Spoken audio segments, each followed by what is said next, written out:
My name is Matt Schultz.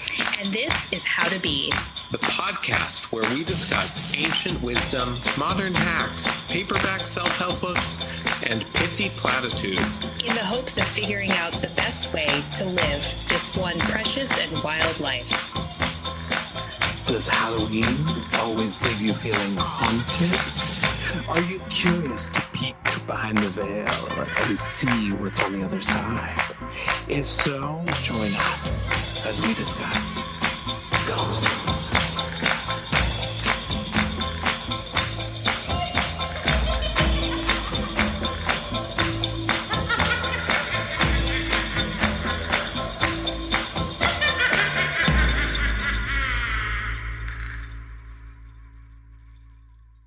Hello, Matthew. Hello, Roar. Oh, what are you drinking? Some Orvieto Classico. What's that? Wine? White wine. Oh, is that a type of wine? Or the Orvieto? I believe Orvieto is a type of wine. Never heard of it. No? Is it a famous Grecian wine? A Merlot. goddess I've wine? never heard of it. Did they just invent it? What's that from? Seinfeld, George's mom. Oh, I don't know. Anyway, I don't remember. I don't know if I've ever had Merlot. I steer clear of it for some reason. I don't really know what it is, but I have a sense that I don't like it. I guess it's like the Chardonnay of red wine is how it feels to me. Like it used to be like, it's like 80s and 90s wedding wine. That's why I don't drink it, but I have no idea if it's actually. Yeah. Anyway, now I feel like wedding wine is Cabernet and Pinot Grigio. I hate a cab. Oh, you do? Why go Merlot when you can take a cab? Do you hate Cabernet? I really don't like red wine. You don't like red wine? No, I actually will not drink it. Oh my God. I can't even fathom that. Just because I drink anything. Oh. I love She cooks her wine. She even sometimes puts some in the food. Is that a napkin that you read? Yeah, it's like a little, someone had it on their wall in a kitchen I was recently in. Sure. So you know what I've been thinking about lately? Well, I've thought about this my whole life. When once you said we used to let the rich be rich and they didn't have to work. Mm-hmm. Yeah. That was like the whole thing is like rich people don't work. If you are poor, you have to work. Yeah. If you don't have family money, if you don't have generational wealth. But nowadays, people with generational wealth still work sometimes normal jobs. Like New York Magazine came out with this piece, like the 50 most influential New Yorkers you don't know about. And I don't know, it was pretty lame and not interesting. But this one woman is like a rich baby. I don't want to say Nepo, but grandfather founded Citibank, mother this, father that, brother that, da-da-da. And she sells real estate. Yeah, why? No, she sells high-end real estate. But why? Why? Yeah, why are you doing that? I get it if you want to be like an actress or artist or something like that. But a job like real estate, like where are your jollies? It's like the paperwork, the sale. Yeah, it's very confusing. Not that real estate isn't seem like an interesting job for someone who wants to do it for the money, oh yeah, you sell real estate, you make good money. It's a good job. You know what I mean? But just the thrill of the hunt. It's like, if it's truly not about the money, what are you doing? Buy this house today and I'll donate the commission to the charity of your choice.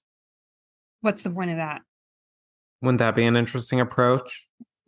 Very high pressure. Very high pressure, but also you would trust that person. Listen, I don't need this commission, okay? I'll donate it to the charity of your choice. I just think this is the right place for you. See, really, you wouldn't trust that person? I'm kind of like, what are we doing? I I'm suspicious of that person. Yeah, I mean, we had a rich friend once, someone who we're not really so close with anymore, who had never worked a day in their life. And I was talking to this person, they were expressing some guilt about that. And they were like, should I get like a job at a restaurant? I was like, no, please don't pretend. Well, that's who you said we used to just let the rich be rich about.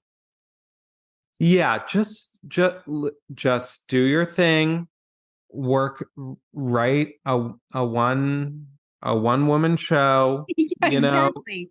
Get into the arts. Get into the arts, serve on a board, you know? Yeah, These serve on a are the board. path This is what forward. boards are for. Exactly. Exactly.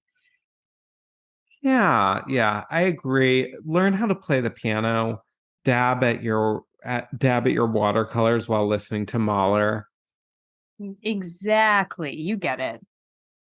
Be in one of Yeah, those living portraits performances. the tableau vivant. Well, you remember that documentary about the children of the rich from like 20 years ago? And it had Ivanka Trump in it before, like, No, but I remember you talking about it and how she came off really well. she came off so well. She should have left it there. I think she thinks that every day. Yeah. So there was something in there where it was like, you know, it used to be considered the obligation of the rich to be cultured, to learn how to play the piano and to dab at their watercolors, to sort of be the Tibetan monks of high culture, attaining enlightenment on behalf of the masses who don't have the privilege of ascending that mountain. Um, and now it's like, yeah, they all want to work, and we don't want to work. I mean, I think if I had didn't need to work for money, I would still do what I'm doing, but I would just do it so much less. Well, you would definitely still be a writer, which makes sense. It's an art, Hmm. but you wouldn't write a daily newsletter. I think you'd take that off your plate. I would definitely take that off my plate. And I would still be in philanthropy, but on the other side. On the other side, I have a different cold open that I want to add to this cold open because I think it'll be a segue into our topic, Okay. which is that I have seen two UFOs this week. Well, I was on the phone for the second one. Yeah. Okay. So the first one, sitting on my balcony looking at the sky, it's sunset, so the sky is sort of a pinkish hue. Mm-hmm. Three lights appear out of nowhere. I see them come into being. They wiggle around in a most peculiar manner. And then I'm with Yoav. I go, do you see that? He looks, and the second he's looking, they disappear, out, gone. And remember, it's light out. So it's not like they just went dark. There was nothing there. Mm. The next time I'm on the phone with Rory, sitting on my balcony, it's night. One light appears. Boom, splits into five. They wiggle around in a most peculiar manner. I'm screaming, Yoav, come back! Come back! They're back! And then they disappear. Did he see them? The second one's no. And he didn't see the first ones either. He did. Oh, he saw the first ones, but not the second ones. You know, and then I said to you, well, you better get on Reddit and see what everyone's saying. And you're like, Reddit isn't a thing in Israel. Yeah. And it's not really. But when I Googled it, there was a UFO sighting a couple of years ago that sounds like I saw the video. That has been proven to be a hoax. I looked into that over Oh, Jerusalem. like a hoax in what sense? The video was analyzed and they found it to have been tampered with. Oh, okay. So what did you see? I mean, it's worth noting there's a lot of things going on in the sky right now in that area. That's true, but like I see warplanes and I see drones, and I'm not like confused about what those are. When Mm. I'm not like calling everything I see in the sky a UFO right now. But it's true. There's the sky is busy lately.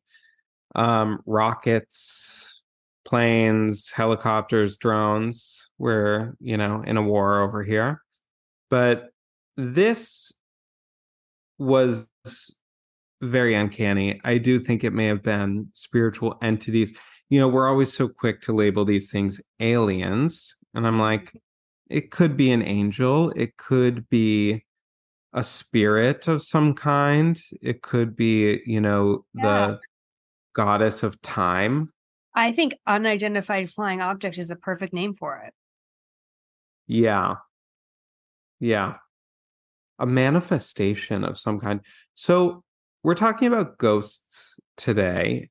And because I saw these UFOs, um, I've been thinking a lot about aliens and ghosts. These two categories of things that we're like not that a lot of people have experiences of, but that we're not sure if they're, as a society, if they're real. And I was thinking about how we give so much more credence to UFOs. And I was wondering why that is. Why do you think that is? Like why more quote unquote practical people believe in UFOs than ghosts? Yes, like I guess maybe because it's like UFO or alien falls into the category of scientifically possible. yeah, it's a STEM. It's STEM, and That mythology. ghosts are the humanities, and we don't respect the humanities. Ghosts, it's a Victorian woman. Yeah. Ghosts are women. It's everything society shunts aside. It's women. Women. It's the humanities. Mm-hmm. It's the home.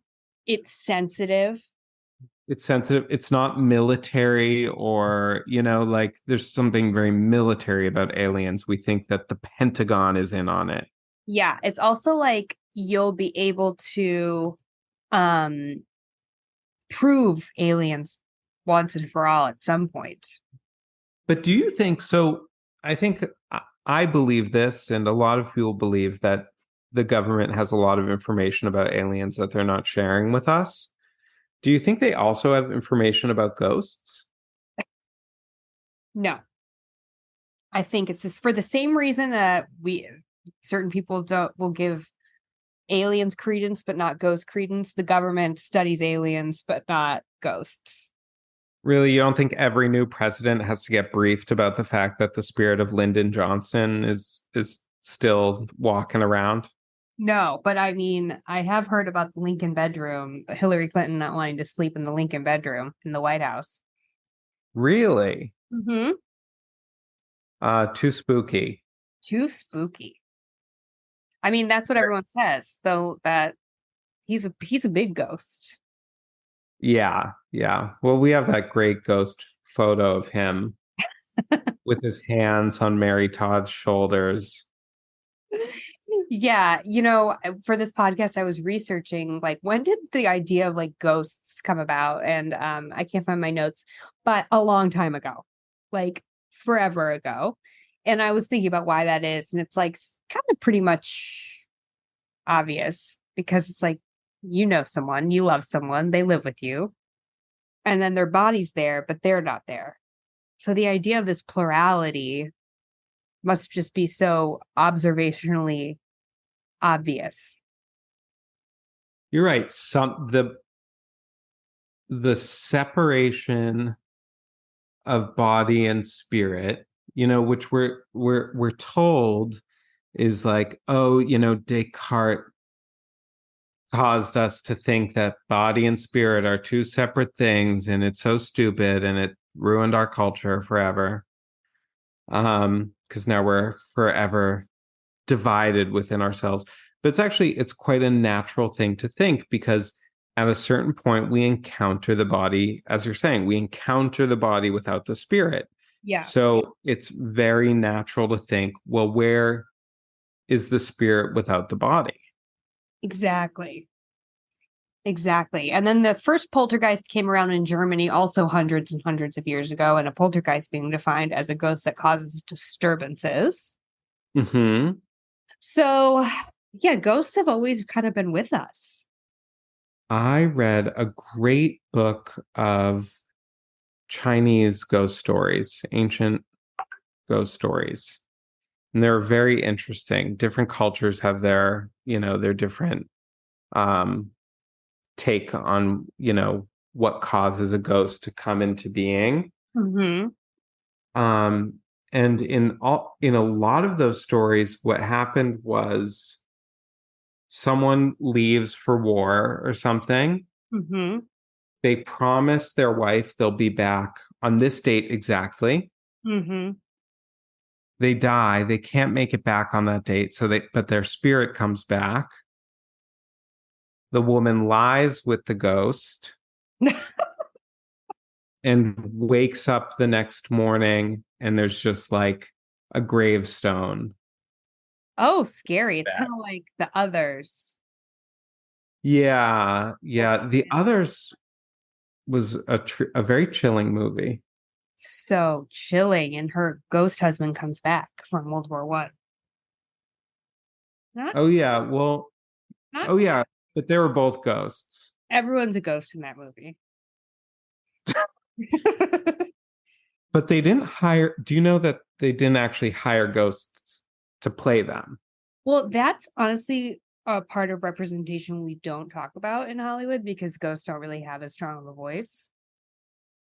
So Can I you think I talked play to you a about this ghost if you're before. not a ghost? Some people Yeah. say, well, I will be a ghost, so it's okay if I start now. But that's not what I think. Yeah, that's like saying you can be ageist because you will age. Right. It does not work for me. And let's talk about those offensive white sheet costumes. Just perpetuating harmful stereotypes. Yeah, I think that the ghost community was very upset about that. What was it called? The Haunting? The haunting? The other? The Others. Sorry. There were no white sheets in the others. Yeah, you're right. She wears that wedding dress or something.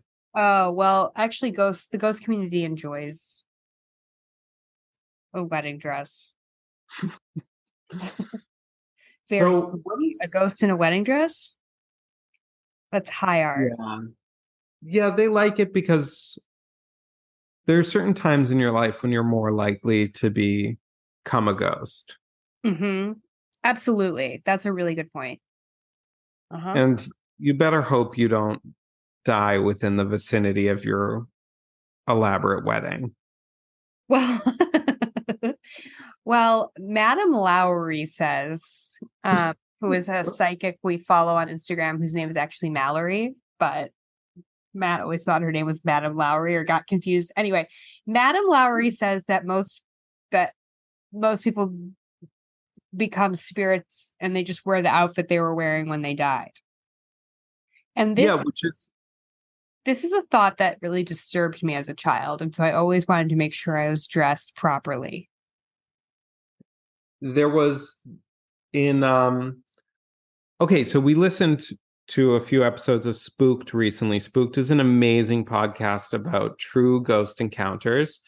And one of them involved someone wearing something that a quite unflattering outfit that they died in. Hmm. Do you remember what I'm talking about? It sounded like he was describing Elton John. No. Oh my God. What? I don't know this one. It was like these fashion glasses, No. and the guy was like, and then I asked around, and it turns out that's what he was wearing when he kicked it. So, Oh my God. See, now this is concerning because a lot of people die in hospital gowns. I don't think you wear the. I don't.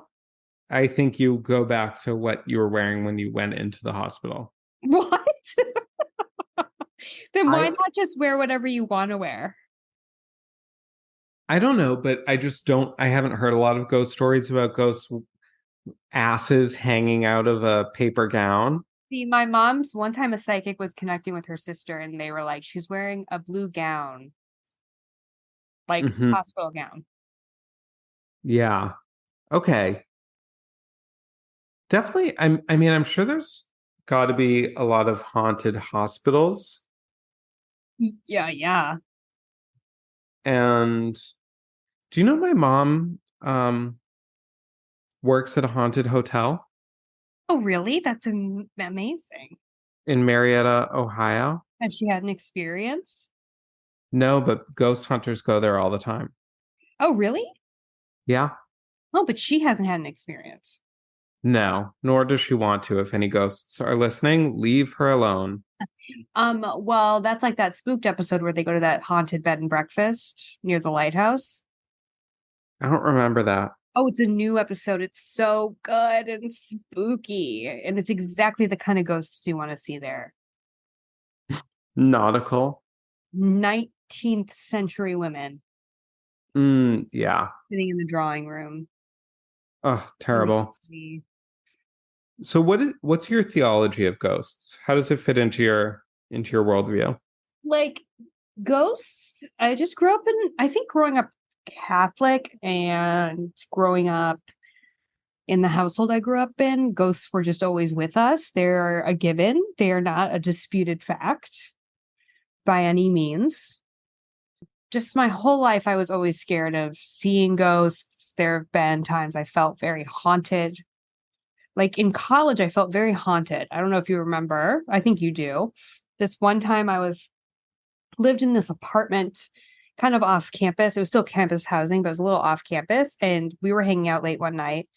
And I was so scared I was going to see a ghost that night. I just felt I was going to see a ghost. I was like, don't leave me. The ghosts are coming for me. And you were like, think about it, Rory. Think about it from my perspective. Am I going to wake up tomorrow and you're going to call me and say, I saw a ghost last night? That's not going to happen to me. Yeah, that was good advice. That was good perspective It was. for me. But that whole year I felt really haunted and I thought it was the apartment. And then I moved rooms and the haunting stayed with me. And there was just one time when I was on the phone and my door was closed. And all of a sudden I watched with my very own eyes the lock turn and lock me in. Really? Yes. What? Yes. You saw it with thine own eyes? Mine own eyes. It went flip. And it was like one of those, yeah, it was crazy. What did you do? Start I, screaming? yeah, I freaked out. And the person I was on the phone with was like, oh, it's fine. It's just like the lock was half already in and you missaw it. And I just decided to believe that, even though that's not what happened. Oh, brother. But that was a I mean, haunted year. Why was there a ghost attached to me that year? What was happening? I don't know. I mean, was it you were in where were you living? When I moved to the back to the new dorms, that Oh, the new tiny messy dorms. room I had. The new dorms never felt haunted to me. I can imagine a ghost in Hill House. Well, that's where I was before Hill House, that same year, and then I moved. But that's why I was like, the ghost is attached to me. Yeah, maybe it was you, That's no. like a side of yourself, your sexuality.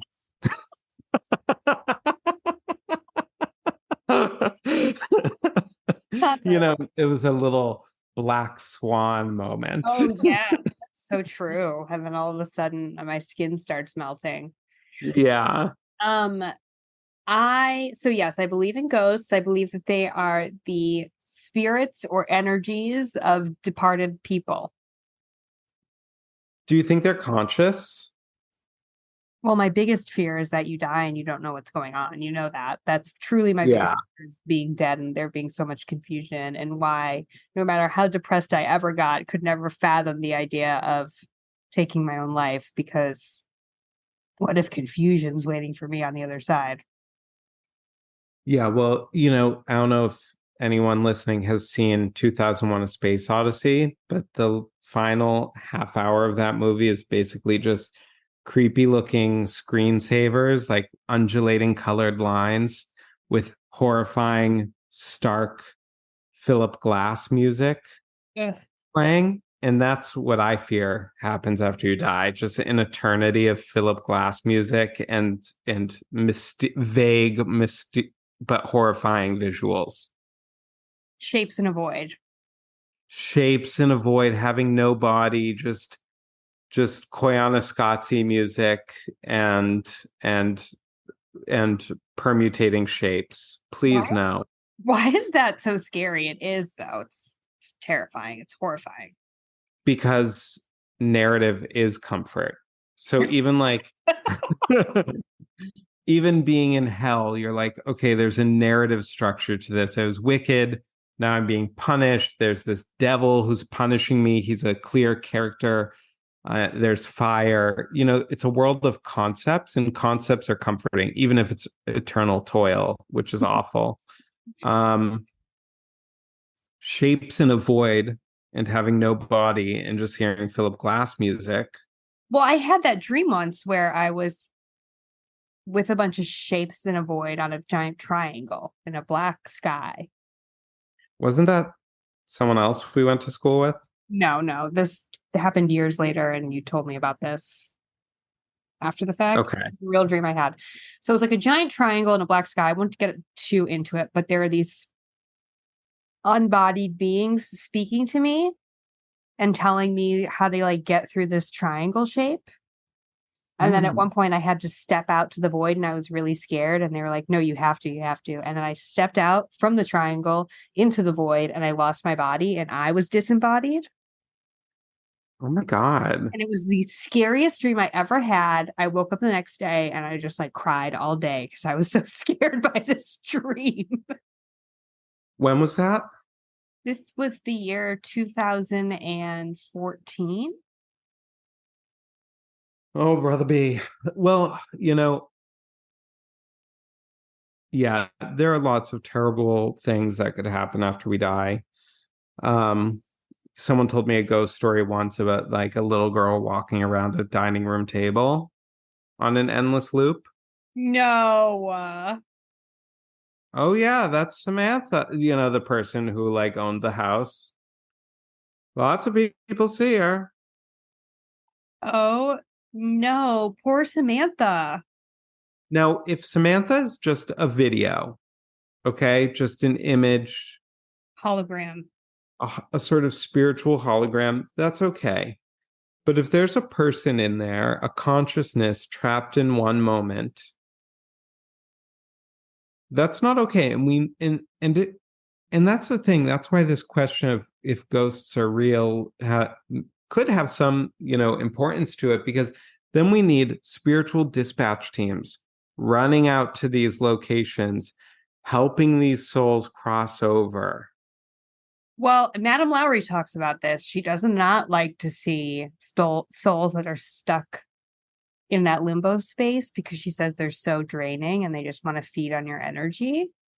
And she recently said she was at Versailles and she saw a servant in the king's room. Oh yeah, I saw that. She filmed it. We couldn't see it, obviously, but she's like right here, circles it.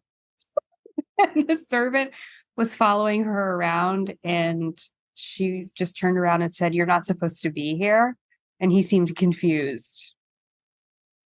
You hated that, didn't you? I hate it because it's like, obviously he knows something's wrong. He's like sitting in this king's room. He sees this windswept psychic, feels compelled to follow her. She's dressed very strangely. Yeah. And yet he's like, what's going on? Like, I feel like he must feel like he's in a terrible dream. I think it must, that's what I was about to say. It must be like a dream. It can't be completely lucid, because if I'm right now in my waking state, if there were a bunch of people in my apartment dressed in the clothes that they wear in 2086, Looking like District 1, What? looking like District 1 Hunger Games people. Yeah, a bunch of District 1 Hunger Games people walking around in my kitchen. I'm like, waking me, I'd be like, what is going on? But Dream Me might just be sort of puzzled, distressed, but going with it. Because in dreams, you just, even when you're puzzled, even when you're distressed, you go with it. Yeah, you really accept the reality, even if you're wondering, you're like, huh, it must be something I'm not understanding. Yeah, and maybe you go like, maybe Right. you're like, get out of my house, get out of my house. And you're like pushing them, and that's like causing their haunting. Yeah, But for you, it just feels like one weird moment where you're like, well, oh no, these District 1 people. right. I think one of them is my sister, so I'm gonna try and play toys with her, like, and then you're like terrifying some little girl. Yeah. My So sister. now I grew up in a house where, first of all, my house that I grew up in was from like, I think 1880s. So a very old Mhm. house. Used to be a farmhouse. We can just assume many people died there. But Mhm. I know one person died there for sure because the people we bought the house from, it was a couple. They didn't have kids, and he died. He choked on a chicken bone while she was out Mm. walking the dog. Mm. Hmm. But I never felt him. So I think it is possible To to pass on. pass on. Sure, absolutely. I definitely believe it's possible to pass on. Um, I believe because I also believe in reincarnation. Okay. I think there are a lot of different paths you can take when you kick it, depending on your spiritual level, depending on your intention, depending on how you die. Well, that is a theory that many spiritual people think. And the only problem I have with that, but maybe let's work this out. When you reincarnate, there seems to be the belief that you get to kind of choose what life you have, where you come back as. Madame Lowry thinks that. But not just her, other people think that. Mhm. I feel like that's a little offensive to people who have terrible lives. You chose this. Yeah. Yeah, except, like, okay, think about this. Okay, you let's imagine you're adopting a dog, okay? And you decide that you want to adopt an older or disabled dog. I've seen a lot of commercials for lately. Older and disabled dogs wait years to find a good home. Now, obviously, it's easier to have a younger, healthier dog, but some people might feel called to take an older or disabled dog because they think that they can provide for it. Oh, so you think choosing a more difficult life is an act of altruism of the soul? Someone's got to do it. I'll take the L. I or no, not even I'll take the L. They might feel called to it. It might be a sort of calling. Mm. Or a certain hard life could be really rich in a particular way. Oh, I like that idea. Um, so a lot of people that I don't know if this is gonna venture into saying something problematic, but I'm gonna say it anyways. A lot of people lately have been quoting to me this woman, Etty Hillsum, who died in a concentration camp, and she kept a diary like Anne Frank, and she was a real spiritual adept. She was a real enlightened woman, and Mhm. her book is all about forgiveness and looking inward and acceptance. It's really powerful. So a lot of people have been reading it lately. She's, very well quoted in Jewish circles. So her life obviously was not a desirable life. She faced one of the worst historical calamities of all time. But there's also an undeniable richness to her experience of life that you is plain to see when you read her work. So that type of life is not for everyone. But could there be a soul that says, I'll take it? Okay, but all the souls that died in the Holocaust, they were all trying to be like her and they just failed. Like that's why they chose that life. They wanted to be like that. That's a great counterpoint. Um, and now my question is, do you get to see, do you see the whole life?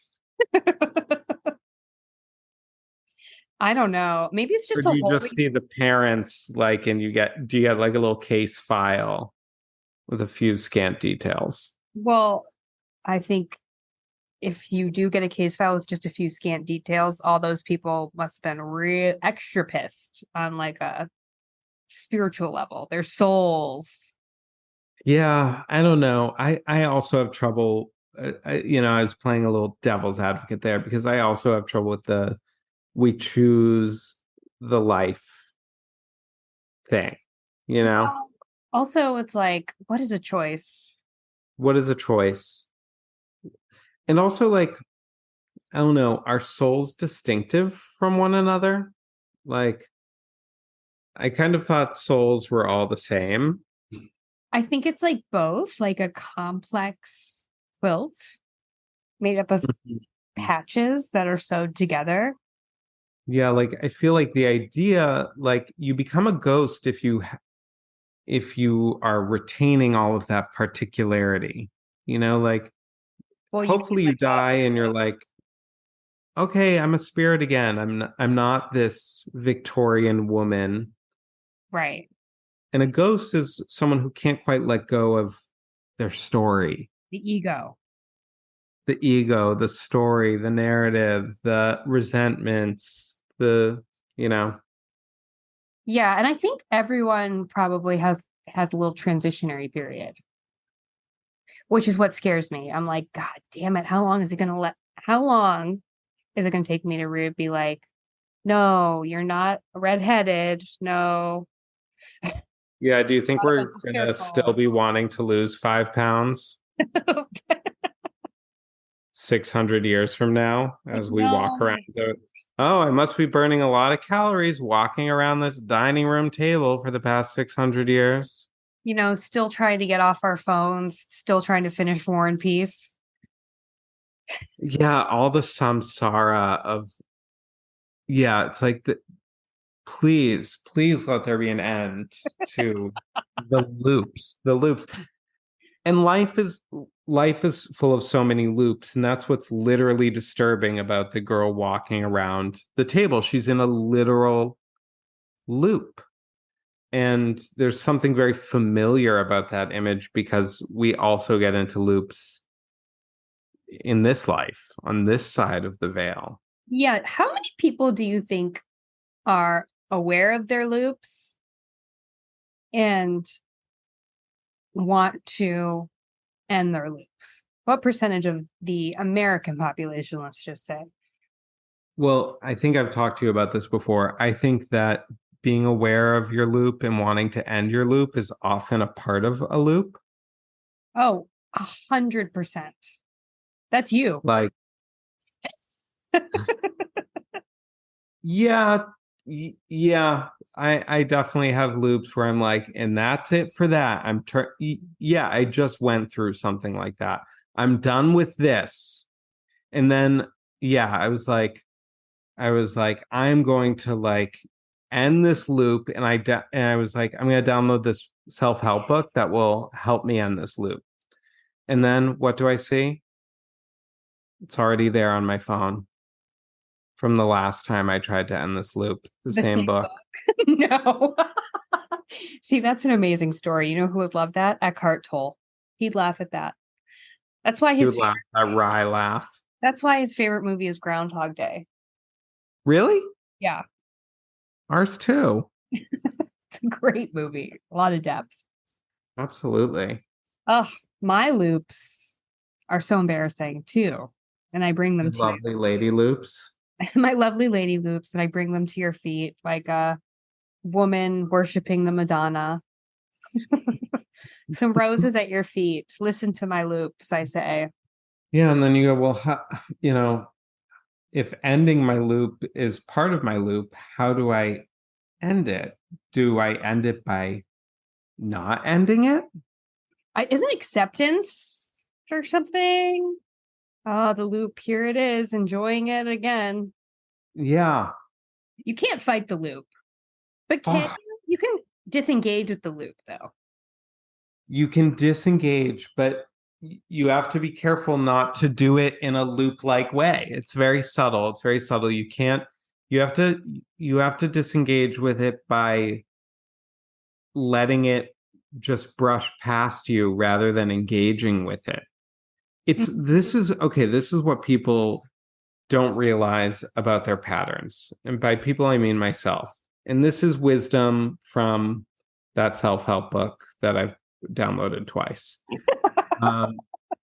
And just from, OCD, CBT, ACT therapy, this is my wheelhouse. This is what I turn to help. To engage with the loop is to participate with it. So you can engage with it by doing the thing, or you can engage with it by trying to forcefully break the habit. But you're still dancing with that demon or fighting with that demon. And both of those, from the demon's perspective, are the same. 100. Demon's like, I've got you. We're dancing, we're fighting. Who cares? You're here with me. Exactly. So the disengagement is a very unforced disengagement. Yes. It has to be, you have to be like water. You must, and that's the Tao right there. Right there. Water. Be yielding. The feminine principle. The yin energy. The yin, yeah, you need the yin energy. So how would I apply that to my digital minimalism? Like my constant effort to be on screens less, which always yields a period of fasting and then a period of binge. I don't know, but that's what I was thinking of when I was talking about your loop, specifically that. Yeah, it's a huge loop of mine. I don't know. We'll have to brainstorm. Maybe it's like trying to, people do quit things. People quit smoking. You quit smoking. How'd you quit smoking? Yes. The thing about quitting smoking is that you also have to kind of quit smoking without quitting smoking. Right. The more you see it and this is like the Alan Carr method. The Alan Carr method, which is very powerful, is no, the second you put out your cigarette, don't think of it as quitting smoking. Just stop smoking. Don't quit. Just stop. Yeah. Just put out the cigarette and don't light another one. So Sam quit smoking by saying to himself, I'll have a cigarette in 5 minutes, and then never having that cigarette. That's kind of, I can see that as being some version of what we're talking about. Yeah. I'll deal, and OCD thoughts, you can kind of deal with that in that same way. I'll think about that in an hour. I'm not going to engage with that right now. Right now I'm with friends. Right. Like when you have OCD, you literally have to say absurd sentences like that to yourself. You have to be like, I'm not going to engage with that right now. I'm with my friends right now, but feel free to bring that to me later and we can revisit it then. And then 30 seconds later, you have to say it again. Again. Yeah. But that is but one thing is true in life is that it's always easier to quit than to keep something in your life in moderation. That's the problem with the phone. Yes. That's the problem with the phone. That's the problem with eating, things that you have to do, there's no small amount of smoke that I require to get through a day. So I was able to just quit and move past it. So I don't know. We're still climbing that mountain, but I hope that there's relief for us. I hope there's no phones in death. Yeah, I hope so too. So have you had any ghosty experiences? What is your philosophy on ghost? Did you grow up in a ghost family? No, we did not grow up in a ghost family, though my mother I believe, has a touch of the gift, a touch of the second sight. Mhm. She's had some experiences, some prophetic dreams, things of that nature. Um, we used to have a lake house in New Hampshire that was very haunted feeling. Yes. And I'm sure this is as close to a ghost story as I have. We had guests staying there, so I was moved to this like kind of creepy guest room. Mhm. Um, and because it was just a guest room, there's like literally nothing in it, just a bed and a rug with concentric circles. And we were like going out for a hike, and I couldn't find my shoes anywhere. And I was looking all over for them. I was looking under the bed, under, whatever.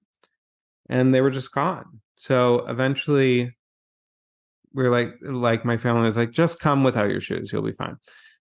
So we left. We went for the hike, came Barefoot back. Yeah. over here. It was just like a walk on this like nature trail. You went barefoot or just with different shoes? I don't remember, but I gave up on those shoes. Okay. And when I came back, there were the shoes in the center of the concentric circle rug, very bizarrely placed.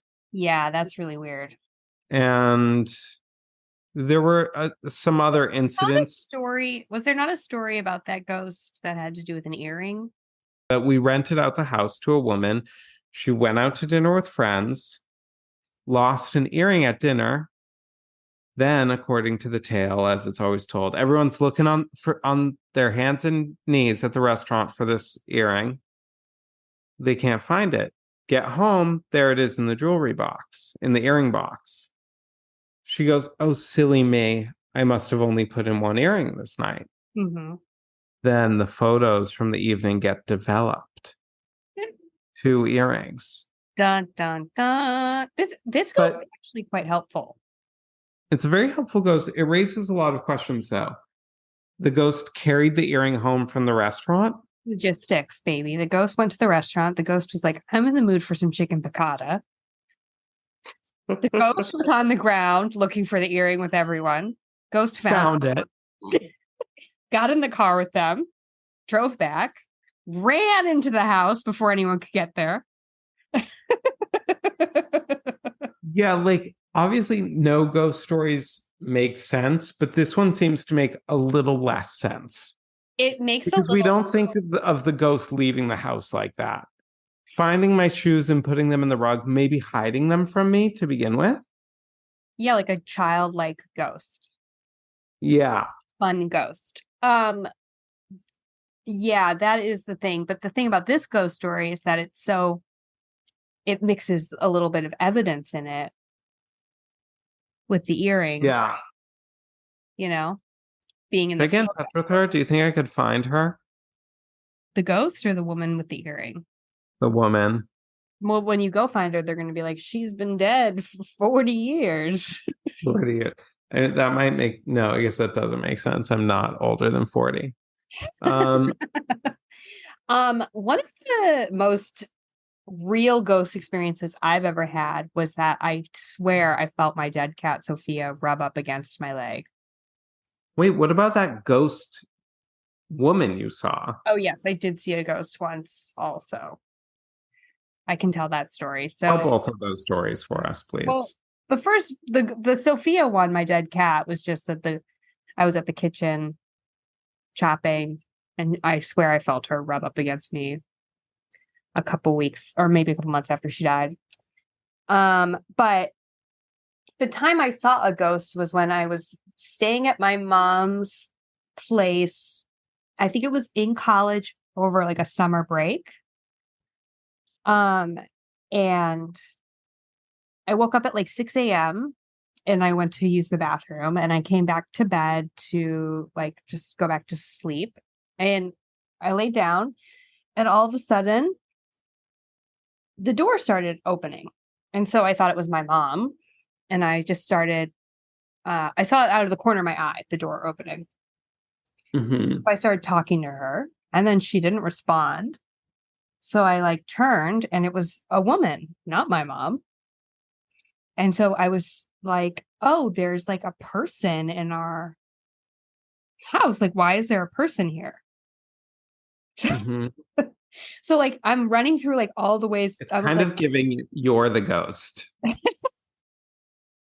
so this She person, had futuristic garb. no, she was like looking around the room, not looking at me at all.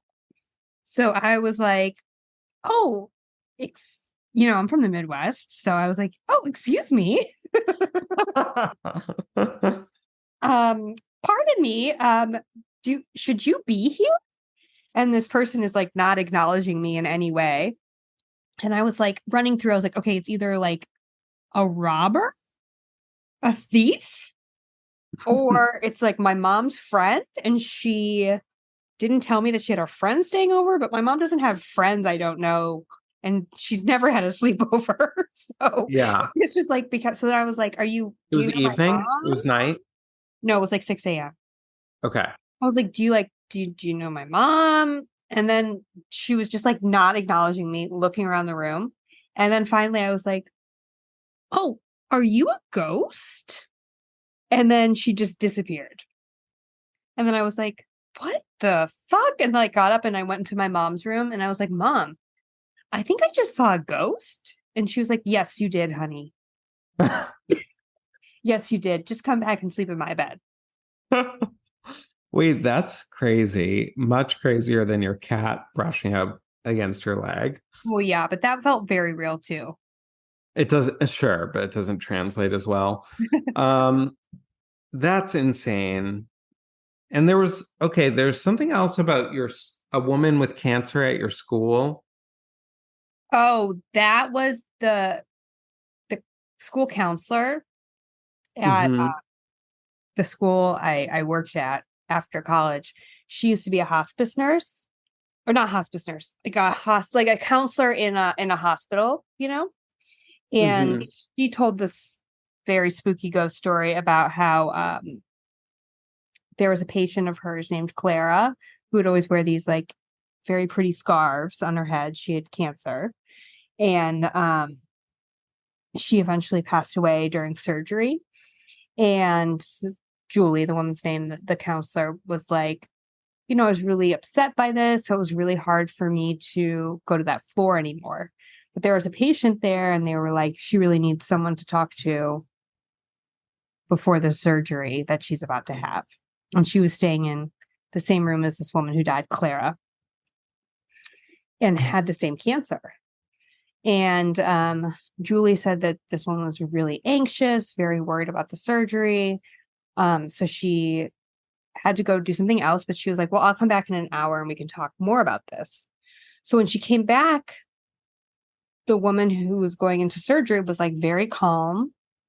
And Julie was like, oh, like you seem so much better. What happened? She was like, oh, I feel so much better. A nurse came in and she said that she had the same cancer as me and that the surgery is going to be fine.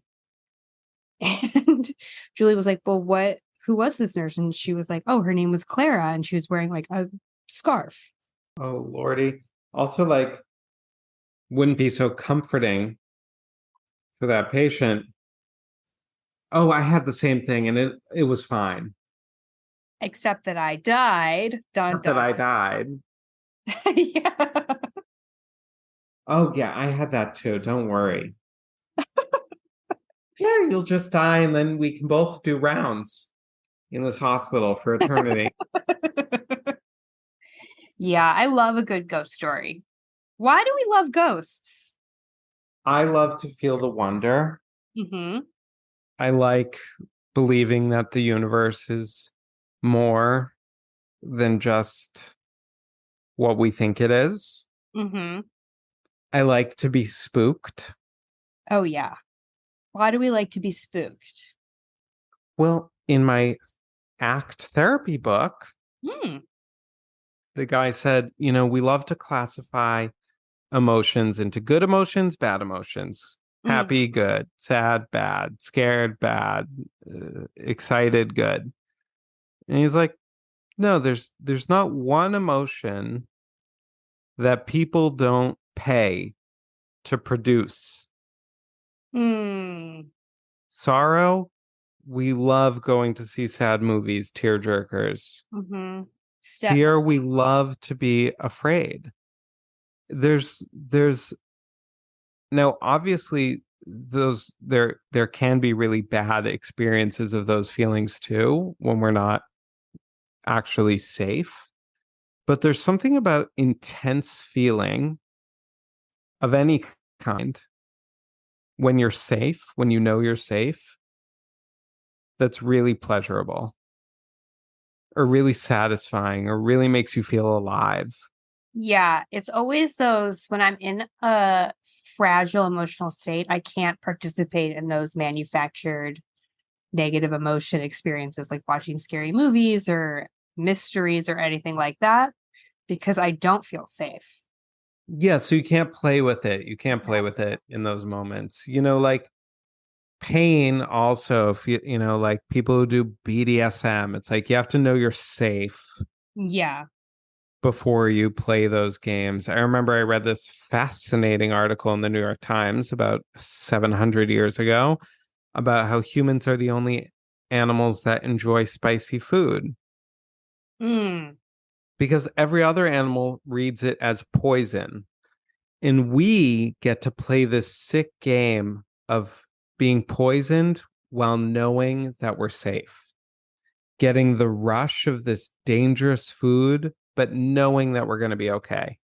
Yeah, and it's interesting with spicy food like roller coasters or liking scary movies. It's like a badge of honor if you endure it. If you like, Yeah. I'm like, why do you want to feel pain when you eat? I mean, I don't know, but I do. I love You like the really spicy spice. food? Yeah, I used to have like an addiction to that really spicy like Korean red pepper paste. I used Oh, to put it on everything. why? I kind of became addicted to it. I had to cut it out of my life entirely. Not interested. Mm-mm. You don't like any level of Oh, spice? I like a comfortable level of spice that like gives you a little, but I also, want to sweat. I want to feel alive, baby. well, see, that's for me the problem is I have a really strong physical reaction to it that I find very unpleasant. Like my ears start seeping water and become very itchy when I eat spicy food. So if I'm Mm-hmm. not near a Q-tip, count me out. They should have Q-tips at the table. Yeah. Does that happen to you at all? I sweat profusely, but not my ears getting I'm itchy. itchy. I'm No. really kind of allergic to spice. Well, aren't we all? Well, yeah. But so yeah, I asked my ENT this once, like, hey, is this normal? And he was like, oh, it's just that your everything in your head is kind of connected. And your Hmm. brain is like, I need to send water to the mouth, but it gets confused and also sends it to your ears. Just send it everywhere. Yeah. Just send water. Yeah. Water. Like some people get a runny nose when they're eating spicy food. Oh, I do get that. Yeah, Yeah. it's pretty funny.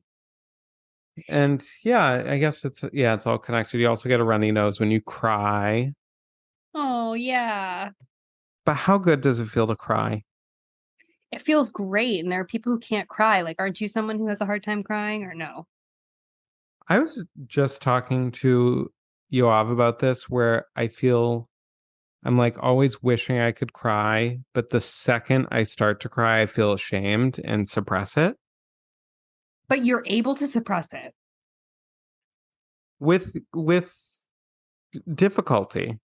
Um, It's like, like, it's like you know, I need to get to a private place instantly because yeah, are coming. They will not stop. There is no suppression.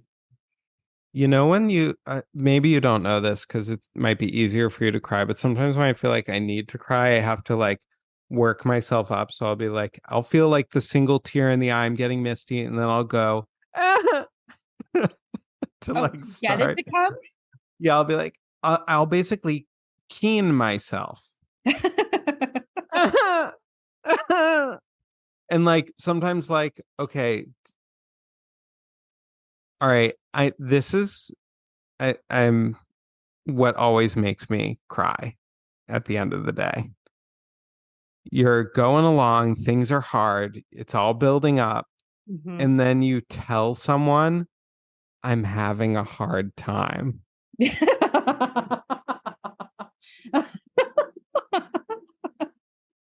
I'm having a hard time. It always gets me. I'm like, because I think it's a surge of self-pity or we I can don't know. label that as self-sympathy, I maybe. guess, I don't know. Saying it out loud makes it so all click together almost.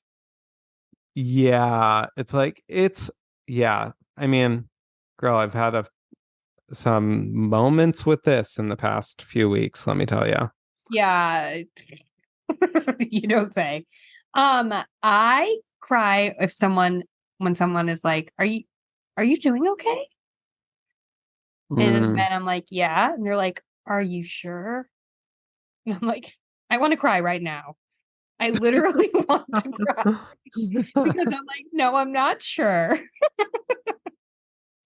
There should be cry workshops. There should be cry therapy. There should There be, definitely is cry therapy. It's a lot it's taught by the same people who teach laugh yoga.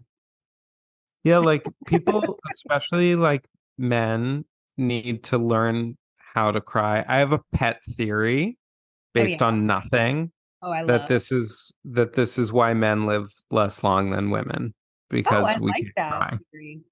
There are some women who can't cry though. I feel really bad for people who can't cry. Like I cry so much. I haven't cried really hard since Mao died, my cat. When a cat dies, the floodgates open. I think I cry once a month at least. It's amazing because of your feminine moon cycle. Yeah, basically. Women connected to the moon, And it dries my skin out. That's the worst part. men connected to nothing. You really aren't. You're just shapes in a void, aren't you? Yeah. What, like, we don't have like a, a cool, like, cosmic corollary like that. No. You only have those masculine circle drum circles. Oh, yeah. The mythical men's movement. um, They learn how to cry. but like you were a woman in a previous life, which is why you're gay now. Yeah. A psychic told me that she was a little contradictory. She told me that what makes someone gay is being one sex lots of times in a row, life after life after life, and then suddenly you switch. Mm-hmm. But then she told me about my past lives, and they were like all men. Hmm. Mexican tobacco farmer, courtier in the French court of whatever. Mexican tobacco farmer. She Wow. told me that was my happiest life. Do you feel drawn to Mexico in any way? I've never heard you mention it. No, I don't really feel very drawn to Mexico. She said, the spirits are showing me a sombrero. That doesn't mean you actually wore one. The spirits know that I know that sombrero means Mexico. Okay, they have their own symbolic language. I love when psychics give you an insight into the process. Oh yeah, a little workshop for free. Not for free, Yeah. as a bonus. Yeah, like, oh, so you're not just seeing what was. The spirits are working with your ignorance. Yeah, exactly. She never told me about my past lives. I always got the vibe from that psychic that she thought I was new. Really? Yeah, and I'm like, oh no, I'm an old soul. Yeah, you were Mary Todd Lincoln. Yeah, Should we tell the audience about that? that you and I have a strong working theory that I was Mary Todd Lincoln in a previous life. This was one of honestly the best nights of my life. I really mean that. I've never felt so, I've never laughed so hard, first of all, ever. The hardest laughter I ever laughed, and the most shocking discoveries I've ever made. We were on the phone, we were long distance friends then, like we are now. And Well, I was like, Rory, you talk about Mary Todd Lincoln a lot. Maybe you were her in a past life. You both have very round heads. well, that's my biggest fear. It has been for a while that I'm going to age like Mary Todd Lincoln. She had a beautiful round head that just like started to wrinkle into itself. Exactly. Well, they didn't have the skincare technologies that we have now. So I decided to put together a little test to test if Rory was Mary Todd Lincoln. I said, which one of these is your house? Which one of these was your wedding dress? Which Yeah. one of correct answer, correct answer, Who is correct this answer. woman to you? My stepmother? It was like that. Well, it was shocking. And then I show her one. I say, which one of these is your mother? And she picks and I go, no, wrong. Sorry. And we got kind of bummed. Okay, she got one wrong. But then 5 minutes later, you go, let's revisit that because the woman you're saying was my mother. I'm really not feeling mother from her. I'm feeling like I do not like her. And then I double checked and I had picked the wrong picture. It was the woman I had told Rory was Mary Todd's mother was actually her stepmother, who she hated. Wait, actually, though, you're forgetting the origins of this. Yes, I always talked about Mary Todd Lincoln, but part of it was before we even started talking about this, I said I had a very strange dream about turtle soup. Oh, yeah. And then we found out that the night Abraham Lincoln was murdered, they had eaten Turtle soup. turtle soup. Well, what? But why did we check that? I think I was already working up a theory. I think I forget how the connection was made, but then it's like it all happened at once. It all happened at once. So we were shocked by all the right answers. We were cracking up. It was so funny. And there you have I believe that this may indeed be the truth about Rory, about the woman I'm speaking to right now. And this was also around the time when we were both watching a lot of Outlander. So we had a little joke called Toddlander. It's still getting you. Wait, should we post the Toddlander video? Toddlander. There's like about 3 people in the world who would think it was funny because they're very familiar with the Outlander opening theme. Yeah, I put together we were so mystified by Rory being Mary Todd Lincoln that we put together a video that's scenes of Mary Todd Lincoln's life set to the Outlander music.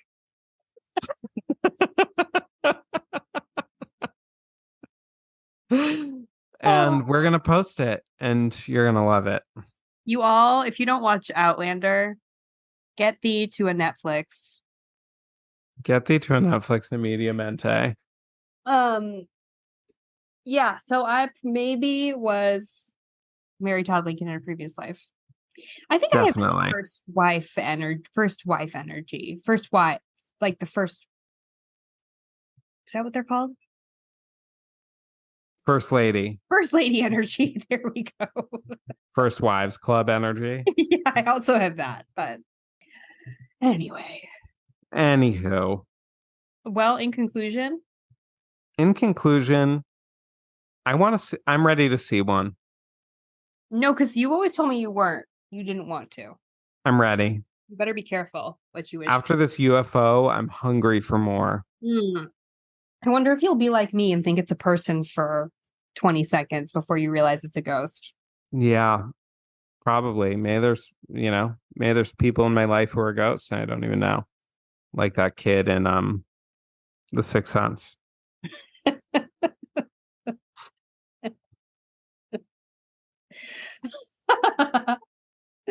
I'm like not noticing that no one addresses them directly. What